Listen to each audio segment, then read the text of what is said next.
The 15 ships of the Ninth Fleet accelerated toward Zenthari Prime like bullets fired from the hand of an angry god.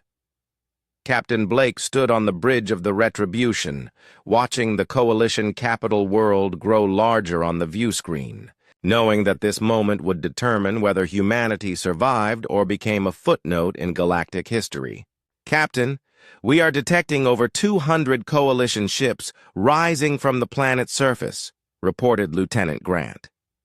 "They are moving to intercept us." Blake activated the fleet communication channel. "All ships, this is Blake.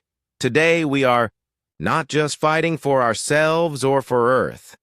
We are fighting to prove that humanity deserves a place among the stars. Show them what humans can do when we refuse to give up."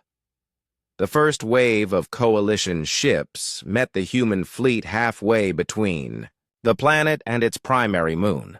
Energy beams and missile salvos filled the space between them, creating a deadly light show against the darkness. But this time, the humans fought differently than before.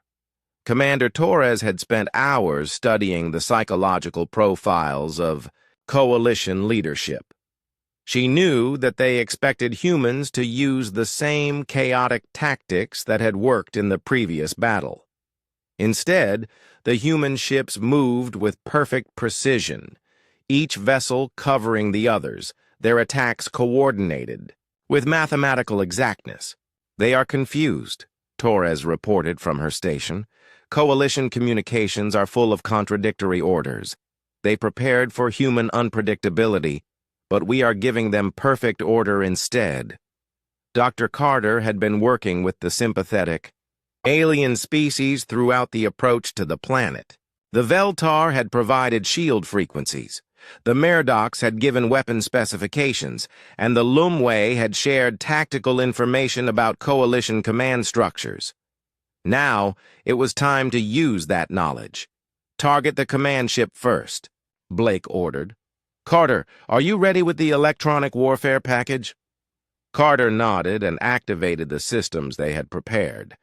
Invisible signals flooded the Coalition command networks. But these were not the chaotic interference patterns they had used before. This time, the humans were speaking to Coalition computers in their own language, using access codes provided by their alien allies. Coalition ships began shutting down their weapon systems. Navigation computers started routing vessels away from the battle. Communication networks became flooded with false orders that sent ships to the wrong positions. The technological superiority that the Coalition depended on was being turned against them by humans who had learned to speak their electronic language. "Captain, we are breaking through their defensive line," reported Tactical Officer Price. "Zenthari Prime is directly ahead." Blake looked at the planet on his view screen. From orbit, he could see the massive construction facilities where the invasion fleet was being assembled. Thousands of ships in various stages of completion, weapons platforms that could destroy planets, and technology that represented the combined might of 12 alien civilizations. "All ships, prepare for planetary assault," Blake announced. "Our target is the orbital command station. If we can capture it, we can prevent the invasion fleet from launching." The command station was a massive structure orbiting above the planet's capital city. It was easily 10 times larger than any human ship, bristling with weapons and protected by shields that could withstand the combined firepower of an entire fleet. Attacking it with 15 damaged ships was beyond foolish. It was impossible, which was exactly why Blake knew it would work. "Torres, open a channel to the Coalition command station," Blake ordered. The main view screen showed the interior of the alien command center. Fleet Commander Zex High appeared, his crystalline features showing what could only be described as panic. Behind him, alien officers scurried around control stations, trying to understand how their own technology was betraying them. "Human Captain, you must surrender immediately," Zex High demanded. You cannot possibly hope to succeed against our defenses. Blake smiled coldly. Commander, you have been studying humanity for 30 years, but you still do not understand us. We do not fight because we expect to win. We fight because it is the right thing to do. The human ships opened fire on the command station, their weapons creating brilliant flashes against the alien shields. At the same time, Dr. Carter activated the most ambitious electronic warfare program ever attempted. Using access codes provided by the Veltar, Murdochs, and Lumway, he began taking control of the station's systems one by one. Security systems are down, Carter reported. I have control of their docking bay doors.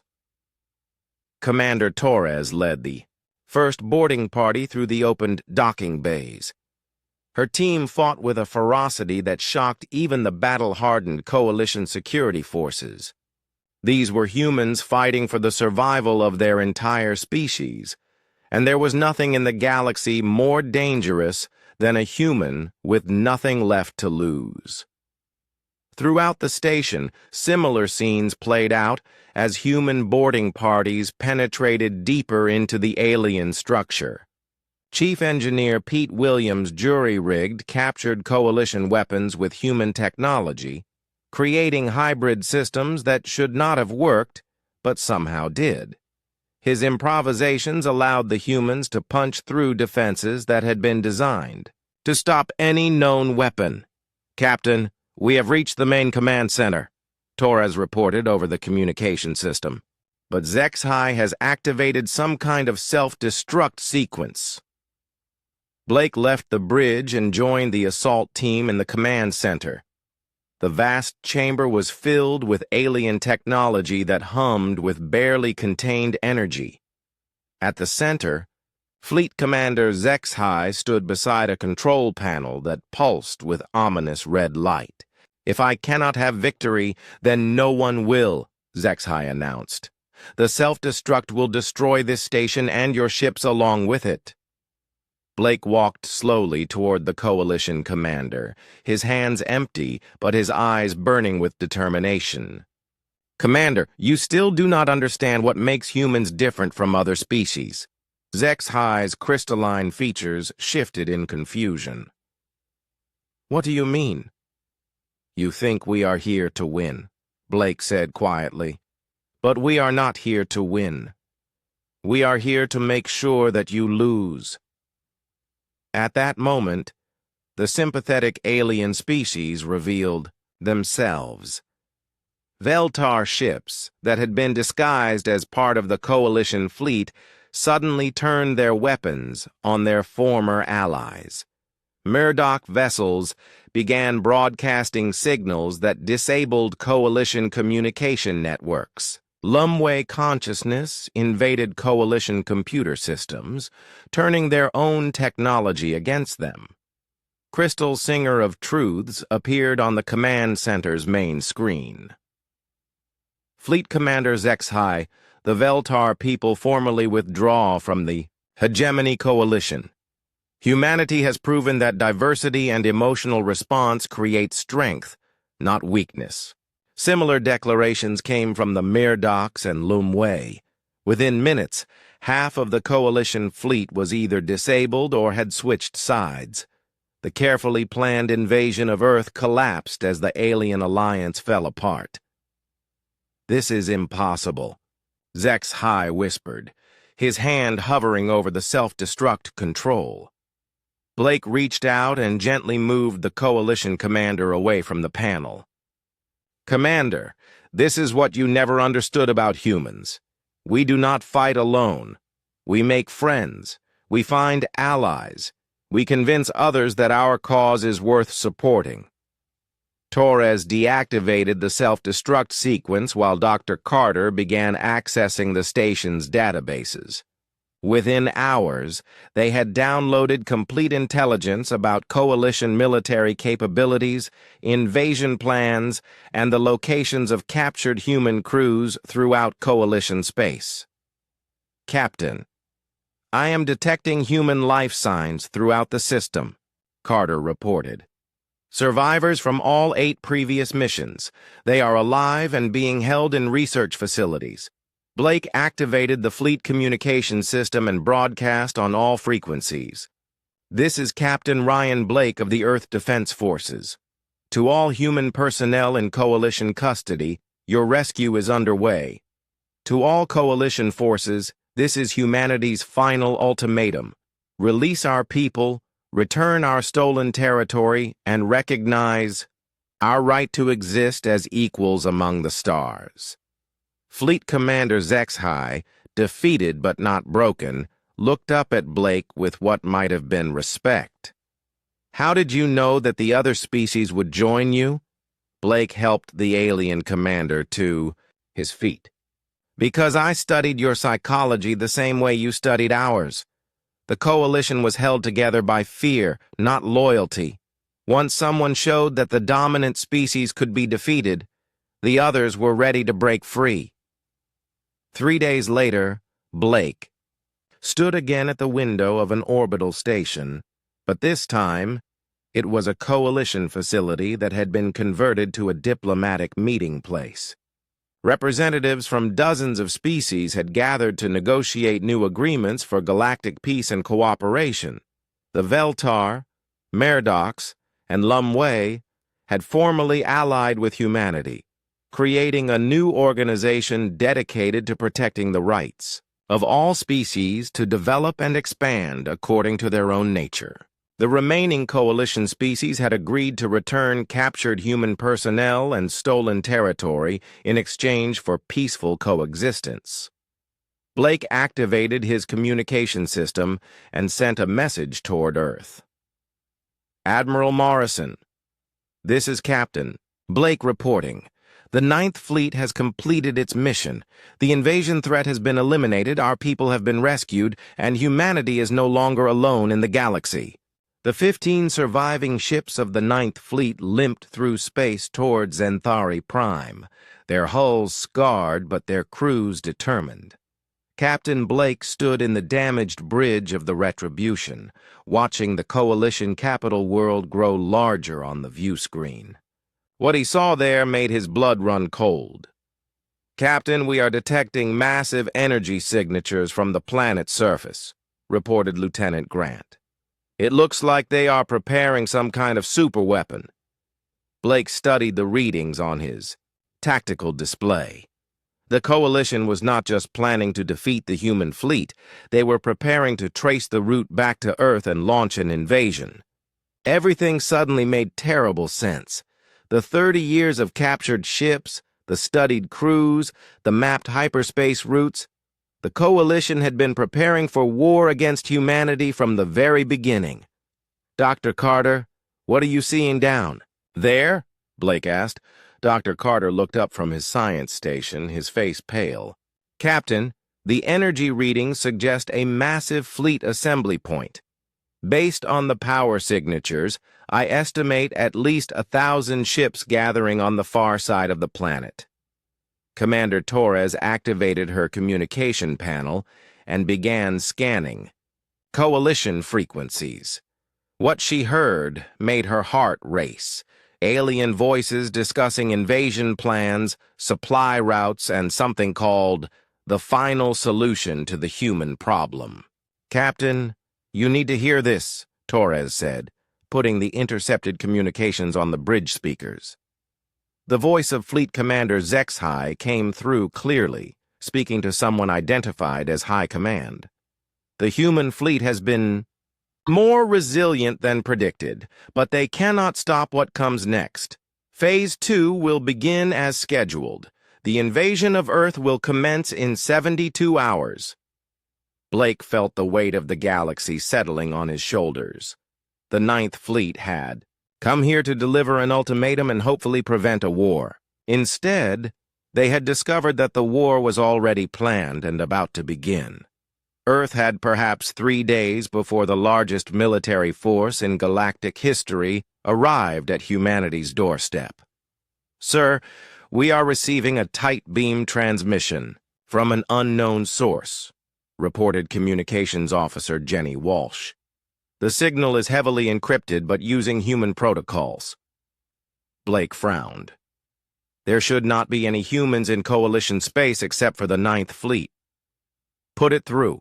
The main view screen flickered, showing what appeared to be the interior of an alien ship. But the figure that appeared was definitely human, a woman in her 40s wearing a torn Earth Defense Forces uniform. This is Commander Sarah Mitchell, of the Earth ship Horizon, captured 18 months ago during the 8th diplomatic mission, the woman said. Captain Blake, if you are receiving this, then you need to know that the Coalition has been planning an invasion of Earth for years. Blake's heart raced. Commander Mitchell had been presumed dead along with the rest of the 8th mission. Commander, where are you? How are you transmitting? Mitchell looked over her shoulder nervously before continuing. I am aboard a Coalition research vessel with survivors from 7 different human missions. Captain, the Coalition has not just been studying our technology. They have been using captured humans to map hyperspace routes back to Earth, to understand our defensive capabilities, to plan the complete destruction of human civilization. The transmission flickered as interference broke through. When it cleared, Mitchell was speaking urgently.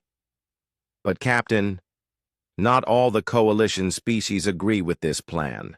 The Veltar, the Murdochs, and the Lumway have been forced to participate against their will.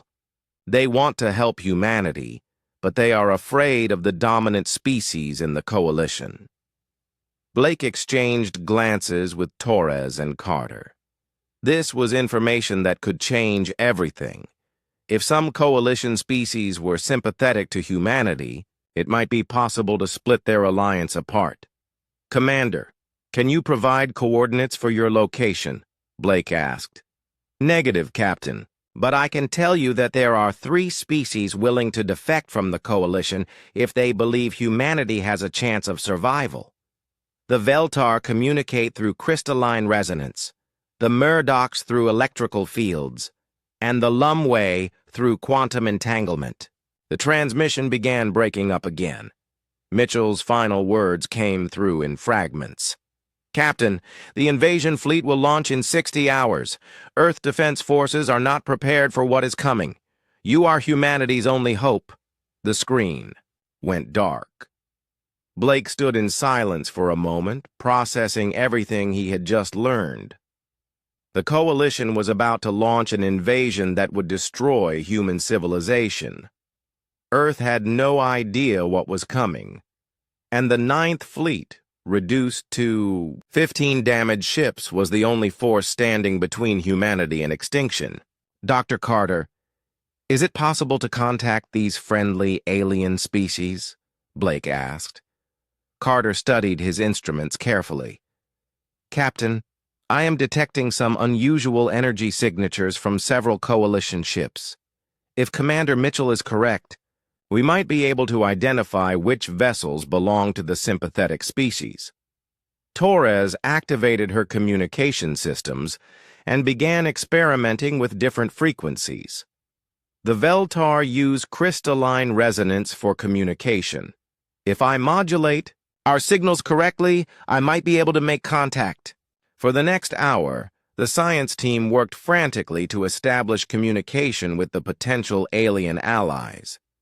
Finally, Torres managed to make contact with a Veltar vessel. The being that appeared on screen looked like a living crystal sculpture, beautiful and alien, but somehow friendly.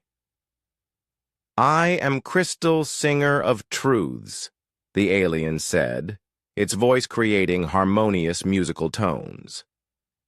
We have been waiting for humans to discover the truth about the Coalition's plans.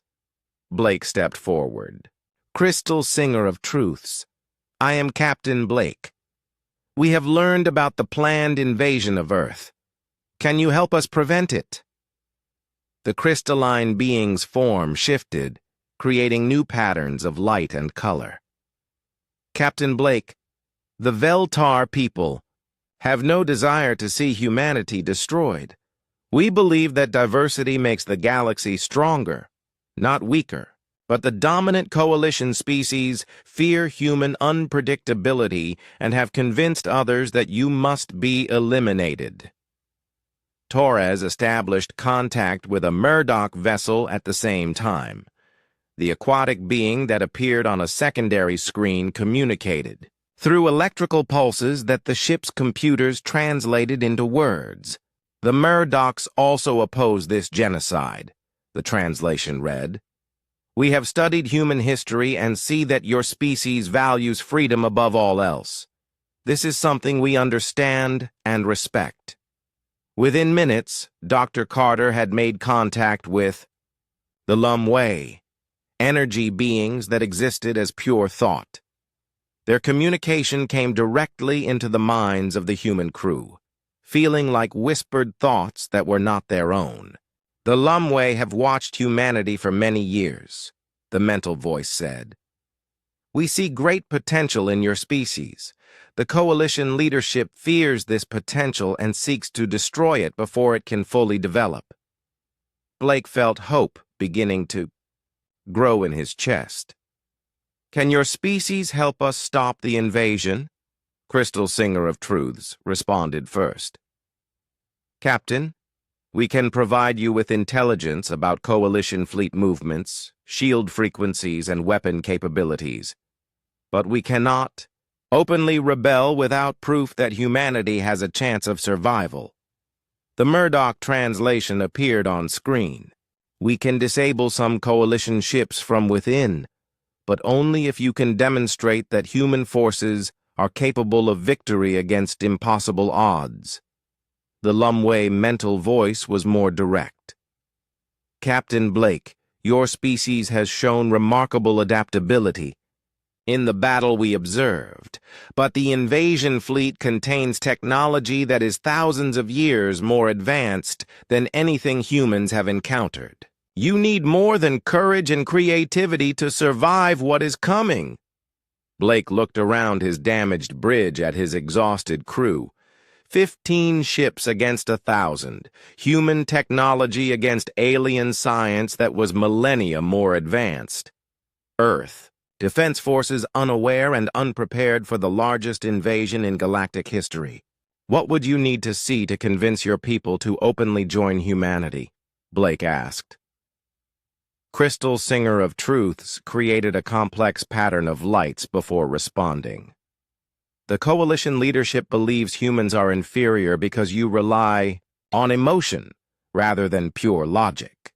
If you could demonstrate that human emotional responses actually make you stronger, not weaker, it might convince other species to reconsider their position. Torres smiled grimly. Captain, I think I know what they are asking for. Blake nodded slowly. He understood as well. The alien species wanted to see humans do something impossible, something that pure logic said could never work. They wanted to see humanity prove that sometimes emotion, creativity, and stubborn determination could overcome any amount of technological superiority. Crystal Singer of Truths, Murdoch representative, Lum Wei consciousness, Blake said formally.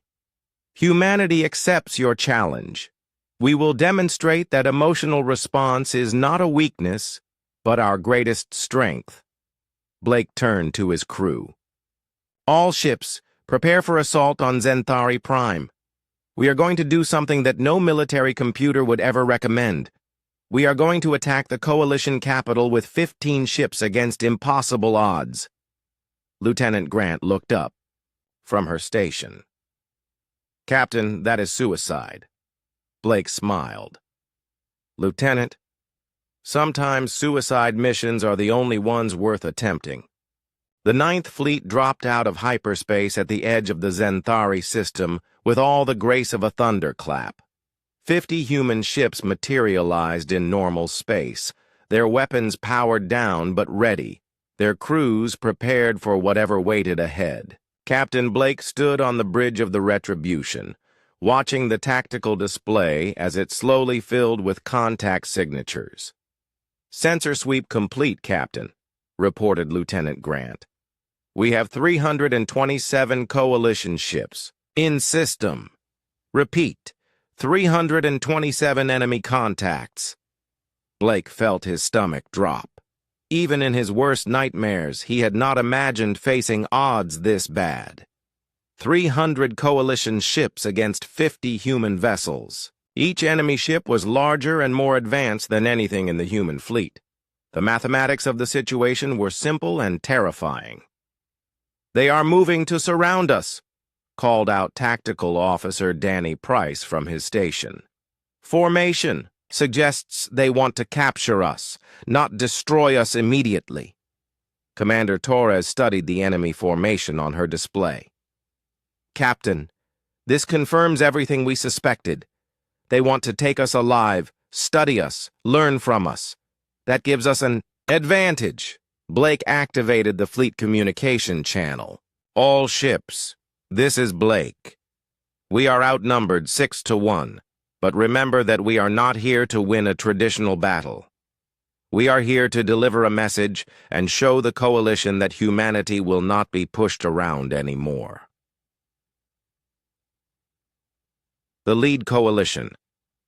Ship was massive, easily 3 times the size of the Retribution. Its hull was covered in crystalline formations that pulsed with internal light, marking it as a vessel of the Zekthari, one of the Coalition's most powerful member species.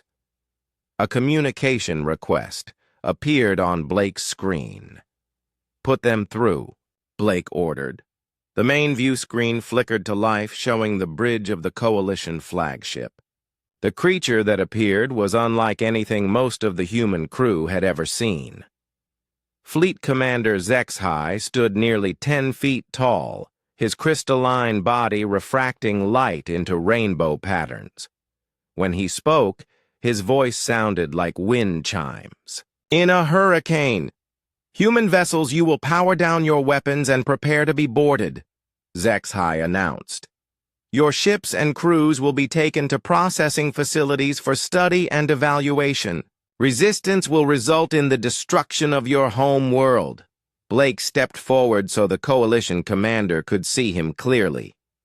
"Fleet Commander HFY, I am Captain Ryan Blake of the Earth Defense Forces. I am here to deliver humanity's final ultimatum regarding territorial expansion in the Outer Rim." HFY's crystalline face shifted in what might have been amusement. "There will be no negotiations, human. Your species has proven too dangerous to be allowed further expansion. You will surrender now, or we will take your ships by force." "The ultimatum is simple," Blake continued, ignoring the threat. "Humanity demands the right to establish colonies in unoccupied systems throughout the Outer Rim. We demand the return of colonies that have been illegally seized by Coalition forces. We demand reparations for the ships and crews you have captured over the past 30 years. The Coalition commander's laughter sounded like breaking glass. "Demands? You are in no position to make demands, human. Look around you. We have studied your species for decades. We know your weapons, your tactics, your psychology. You are predictable creatures who rely on emotion rather than logic." Blake smiled coldly. "You are right about one thing, Commander. We do rely on emotion. That is what you have never understood about humanity." Blake activated a private signal to his fleet. Hidden transponders throughout the 50 human ships began transmitting targeting data to each other, creating a network that would allow them to coordinate their attacks with precision. At the same time, the experimental AI systems that each ship carried began analyzing Coalition formations and predicting enemy movements. "Dr. Carter, are you ready?" Blake asked, quietly. From the science station, Dr. Carter nodded. For 3 weeks, he had been studying the debris from previous human missions, learning everything he could about Coalition technology. Now he was about to put that knowledge to use in ways the aliens had never imagined. All ships, execute Protocol 7, Blake announced over the fleet channel. What happened next defied everything the Coalition thought they knew about human military tactics. Instead of forming defensive positions or attempting to retreat, the 50 human ships scattered in seemingly random directions. Some dove toward the system's star, others climbed toward the outer planets, and a few appeared to be heading directly into asteroid fields. "They are panicking," observed one of HFY's bridge officers. "Their formation has completely collapsed." But Commander Torres, watching from the Retribution's bridge, was smiling. "They think we are running scared. They have no idea what we are actually doing." The human ships were not panicking or retreating. They were implementing a battle plan that had been developed specifically to confuse enemies who thought they understood human psychology. Each ship was moving to a predetermined position that would maximize their effectiveness while minimizing their exposure to enemy fire. "Target the lead ships," HFY ordered. "Disable their engines, but do not destroy them. We need their crews, alive for study." The Coalition fleet began moving to intercept the scattered human ships. Energy beams lanced through space, but the humans were no longer where the aliens expected them to be. Ships that had seemed to be fleeing suddenly reversed course and attacked Coalition vessels from unexpected angles. Lieutenant Grant, piloting the Retribution through a complex series of maneuvers, brought the ship around behind a Coalition cruiser and fired a full spread of quantum torpedoes. The experimental weapons, based on technology reverse-engineered from captured alien devices, tore through the enemy ship's shields like they were made of paper. "Direct hit," called out Tactical Officer Price. "Coalition vessel is losing power throughout." The battlefield, similar scenes were playing out. Human ships that had appeared to be running in panic were actually executing precisely coordinated attacks. The Coalition fleet, expecting to face frightened and disorganized humans, found themselves fighting an enemy that seemed to be in 12 places at once. Dr. Carter activated the fleet's electronic warfare systems. "Now let us show them what we learned from studying their technology," he said. Invisible signals began flooding Coalition communication channels. The humans had spent weeks analyzing the electronic signatures from the debris of their captured ships, learning how Coalition computers worked. Now they were using that knowledge to inject chaos into enemy systems. Coalition ships began receiving false orders from their own command structure. Navigation systems started providing incorrect position data. Weapon targeting computers began, locking onto friendly vessels instead of human ships. The precise coordination that the Coalition fleet depended on began to break down. "What is happening?" demanded HFY as his tactical display showed Coalition ships firing on each other. "How are they doing this?" The answer came from Commander Torres, broadcasting on an open channel so all Coalition ships could hear. "You spent 30 years studying captured human ships and crews. You thought you learned everything about us, but you missed the most important thing." On the main view screen, Torres appeared beside Captain Blake. Her voice was calm and confident, the voice of someone who had studied alien psychology for decades and finally had the chance to put her knowledge to use. "Humans do not fight like other species," Torres continued. "We do not rely on superior technology or overwhelming numbers. We adapt, we improvise, we find ways to turn our enemy's strengths into weaknesses." Blake took over the broadcast. "Every ship you captured, every crew member you studied, every piece of technology you analyzed, all of it taught us about you while you thought you were learning about us." The human fleet continued its seemingly chaotic but actually highly coordinated attack. Ships that had been diving toward the star suddenly used the gravitational field to slingshot back toward the enemy fleet at impossible speeds. Vessels that had disappeared into asteroid fields emerged with chunks of rock attached to their hulls, turning themselves into massive kinetic weapons. "Coalition fleet, this is Captain Blake," he announced. "You wanted to study human psychology. Here is your lesson. We are at our most dangerous when you think you have us figured out." The battle raged for 2 hours. When it was over, the Coalition fleet had lost over 100 ships, while the humans had lost 35. The odds were still against them, but the psychological impact was enormous. The Coalition had never seen anything like human tactics, had never faced an enemy that could turn their own technology against them. As the surviving human ships regrouped around the Retribution, Blake opened a communication channel to the Coalition flagship. Commander Zexhai appeared on screen, his crystalline features showing what might have been shock or fear. "This is impossible," Zexhai said. "Our computers predicted complete victory within 1 hour."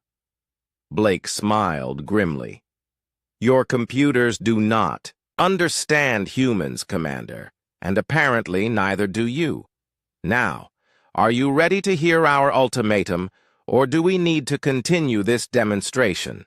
2 weeks had passed since the aliens arrived, and the world had changed completely. The Crystal Spider ships still hung over every major city, but they controlled much less territory than they had expected. Humans were proving to be far more troublesome than any species the Vorthak Empire had ever encountered. Marine Sergeant Kate Sullivan crouched in the darkness of Chicago's underground tunnel system. She had been leading a group of survivors through the maze of sewers, subway tunnels, and maintenance corridors that ran beneath the city. The tunnels were perfect for hiding from the alien patrols that swept the streets above. Kate had gathered 43 people so far, including a bus driver named Pete, a school teacher called Jenny, and twin brothers who worked as electricians.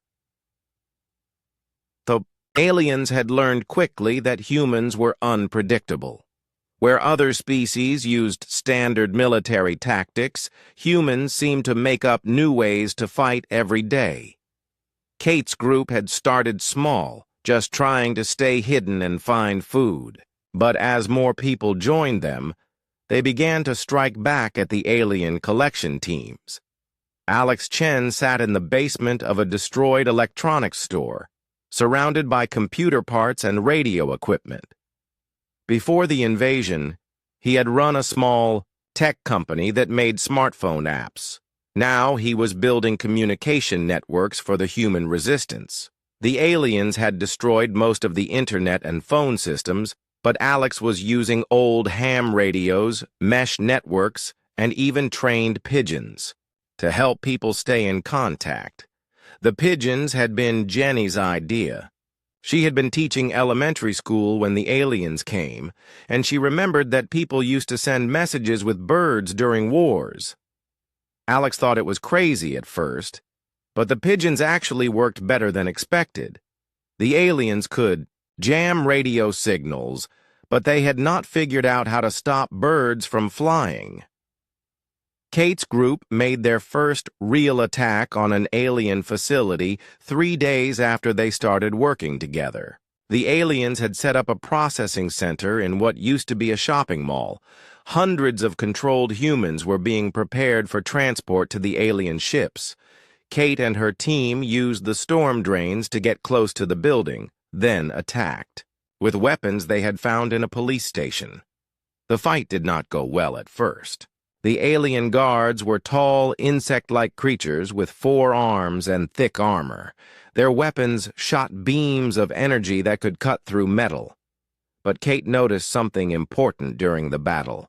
When she shot the lead alien, the others seemed confused and stopped fighting for several seconds. It was as if they needed someone to tell them what to do. Dr. Lisa Park had been studying captured alien technology for 2 weeks. Working with physics professor Danny Rodriguez from MIT, she had made an important discovery.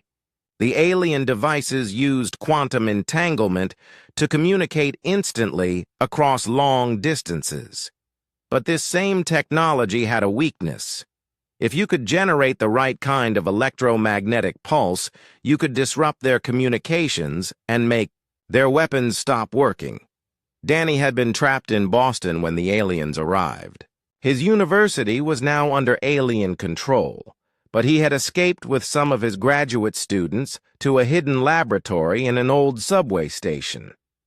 Together with Lisa's research from Atlanta, they were developing the first human weapons that could actually damage alien technology. The resistance was growing in every city around the world. In London, a group of football fans had turned their stadium into a fortress.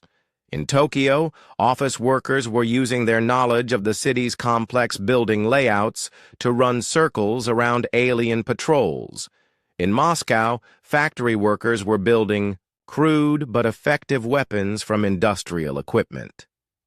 Kate received word through Alex's communication network that similar resistance groups were active in over 200 cities. The aliens had expected to control the entire planet by now, but instead they found themselves fighting hundreds of small wars against an enemy that refused to follow any predictable pattern. The Vorthak Empire had conquered 47 different worlds over the past 10,000 years. Every time, the pattern was the same. They would arrive, demonstrate their superior technology, and the local population would surrender within days. Those who resisted were quickly defeated by the Empire's advanced weapons and tactics. But Earth was different. Hive Commander Zexthul studied the reports from his field commanders with growing concern. The humans were not fighting like any species in the Vorthak database. Instead of organizing large armies that could be easily destroyed, they formed small groups that appeared and disappeared like ghosts. When the Vorthaks sent out patrols to hunt them down, the humans would attack from unexpected directions and then vanish into hiding places the aliens had not even known existed. Worse yet, the humans were learning from every encounter. They studied, captured alien weapons and equipment, figuring out how they worked with disturbing speed. Some human groups had already begun using modified alien technology against their former owners. This had never happened before in the Empire's long history of conquest. Alex Chen's communication network had grown to include thousands of people across North America. He had connected with similar networks in Europe, Asia, and South America. For the first time since the invasion began, humans around the world could coordinate their resistance efforts. The aliens had cut off the internet, but they had not stopped human ingenuity. One of Alex's most important contacts was Maria Santos, a civil engineer who had been working on a subway expansion project in New York when the aliens arrived. Maria had an idea that could change everything. She knew about a network of natural caves in the Appalachian Mountains that could be expanded into a massive underground facility. If the resistance could build a hidden base there, they could manufacture weapons and coordinate attacks across the entire eastern United States. Kate's group in Chicago had grown to over 300 people. They controlled a section of the tunnel system that stretched for miles beneath the city. The aliens knew the humans were down there somewhere, but the tunnels were too complex and dangerous for the large alien patrol units to navigate effectively. The humans had turned the tunnels into a maze of traps and hidden passages. They used their knowledge of the city's infrastructure to cut power lines, flood certain areas, and even redirect gas lines to create explosive surprises for alien forces. Every day, the resistance became stronger and more organized. Dr. Parks, Research had led to the first electromagnetic pulse weapons that could disable alien technology. The devices were crude and could only be used once before burning out. But they worked.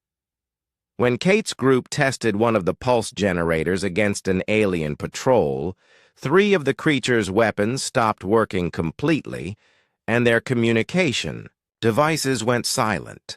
The aliens were beginning to realize they had made a serious mistake. Earth was supposed to be an easy target, a primitive world whose inhabitants would provide millions of slaves for the Empire's work camps. Instead, they found themselves trapped in a grinding war against an enemy that seemed to get stronger and smarter every day. The Vorthak forces on Earth started requesting reinforcements from other parts of the Empire, but those reinforcements would take months to arrive, and the situation was getting worse every week. The humans had gone from being helpless victims to becoming a genuine threat to the invasion force. As the second week of resistance ended, Kate stood in the main tunnel chamber that served as headquarters for the Chicago group. Maps of the city covered the walls, marked with alien positions and resistance safe houses. More than 50 different resistance cells were now operating in the city, and similar networks existed in every major population center on Earth. Kate looked at the faces of the people around her. 2 weeks ago, they had been ordinary citizens living normal lives. Now they were soldiers in a war for the survival of their species. They had learned to make weapons from household items, to move invisibly through their own cities, and to strike at enemies with technology far beyond their understanding. The aliens had come to Earth expecting to harvest slaves. Instead, they had awakened something they did not understand and could not control. The human spirit of resistance was spreading like wildfire, and soon the invaders would learn that they had picked the wrong planet to conquer. Jake Morrison wiped the sweat from his forehead and looked up at the clear blue sky above Denver. The construction site was busy with workers building a new shopping center, and Jake was checking the progress when he noticed something strange. The sky seemed to shimmer like heat waves, but it was not that hot today. He squinted his eyes and saw what looked like stars appearing in the daylight. Other workers started pointing up too, and soon everyone had stopped working to stare at the sky. The shimmering grew stronger, and suddenly massive shapes began to appear. They were huge, bigger than any building Jake had ever seen. The objects looked like giant spiders made of crystal and metal, with long legs that stretched out in all directions. They moved slowly down from the sky, casting enormous shadows over the city. Jake felt his heart beating fast as he realized these were not human ships. Dr. Lisa Park was in her laboratory at the Centers for Disease Control when the emergency alerts started flooding in. Her computer screen filled with reports from around the world. Similar objects were appearing over every major city on Earth. London, Tokyo, New York, Moscow, Mumbai. Everywhere the same massive crystal spider ships were descending from the sky. Lisa grabbed her phone and tried to call her family, but the lines were already jammed with millions of people trying to do the same thing. The alien ships settled into position about a mile above each city. They hovered there without making any sound, which somehow made them even more frightening. Jake watched as the ship over Denver began to glow with a soft blue light. Then suddenly, beams of energy shot down from the ship like lightning, but instead of destroying things, they created a dome of light over the entire city. People on the street started acting strangely. Many of them simply sat down where they were and stared at nothing. Others began walking slowly toward the center of the city like they were sleepwalking. Jake felt a weird tingling in his head, like someone was trying to push thoughts into his brain. The feeling made him angry instead of calm, and he shook his head hard to clear it. Lisa was one of the few people in her building who was still thinking clearly. Most of her colleagues had stopped working and were staring out the windows, with blank expressions. She realized that whatever the aliens were doing to control people was not working on everyone. Lisa started taking notes and collecting data, trying to understand why some people were affected and others were not. The aliens had expected their neural suppression technology to work on all humans within minutes. They had used this same method on dozens of other planets, and it had never failed before. The energy beams were designed to calm the nervous system and make any intelligent species docile and easy to control. But something was different about humans. Jake made his way through the city streets, avoiding the groups of people who were walking like zombies toward the downtown area. He noticed that about 1 in every 10 people seemed to be fighting off the alien influence. These people looked confused and scared, but they were still thinking for themselves. Jake started gathering these people together, leading them away from the main streets and into hiding places. Dr. Lisa Park discovered something important while studying the brain scans she had access to. The humans who were resisting the alien control had unusual brain chemistry. Their adrenaline levels were much higher than normal, and their brains were producing chemicals that seemed to interfere with the alien signals. She realized that fear and anger were actually protecting people from being controlled. The crystal spider ships began extending mechanical arms toward the ground. These arms ended in large cages that started collecting the controlled humans and lifting them up into the ships. Jake watched in horror as hundreds of people were taken away like cattle. He knew he had to do something, but he had no idea what one person could do against such advanced technology. Inside the alien command ship above Denver, Hive Commander Zex Thul was reviewing the progress reports. The harvest was not going as smoothly as planned. On most worlds, they would have collected 90% of the population by now, but on Earth, they were only managing to control about 60% of the humans, and even those were requiring more energy to maintain than expected. Lisa managed to contact other scientists around the world using emergency radio frequencies. She learned that the resistance pattern was the same everywhere. People who had strong emotional reactions were more likely to stay free from alien control. Children were especially resistant, probably because their brains worked differently than adults. This gave her hope that humanity might have a chance to fight back. Jake found an abandoned warehouse where he gathered about 50 people who had escaped the alien influence. Among them were police officers, teachers, shop workers, and even a few teenagers who had run away from their controlled parents. None of them knew what to do, but they all agreed they would not give up without a fight. The aliens continued their collection throughout the first day. Their ships processed the captured humans quickly, preparing them for transport to work camps on distant planets. The Vorthak Empire had built their civilization on slave labor, and Earth was supposed to provide millions of new workers. But the resistance they were encountering was unlike anything in their records. As night fell over Denver, Jake and his group made their first move against the aliens.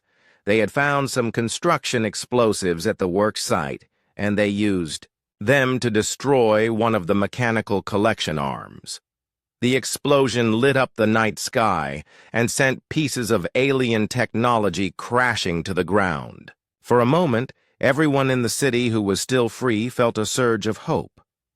Dr. Lisa Park worked through the night, trying to understand how the alien technology functioned. She discovered that the neural suppression beams operated on specific frequencies that interfered with human brain waves. But human brains were more complex than the aliens had expected, and many people could adapt to the interference if they tried hard enough. The resistance was beginning, even though most people did not realize it yet.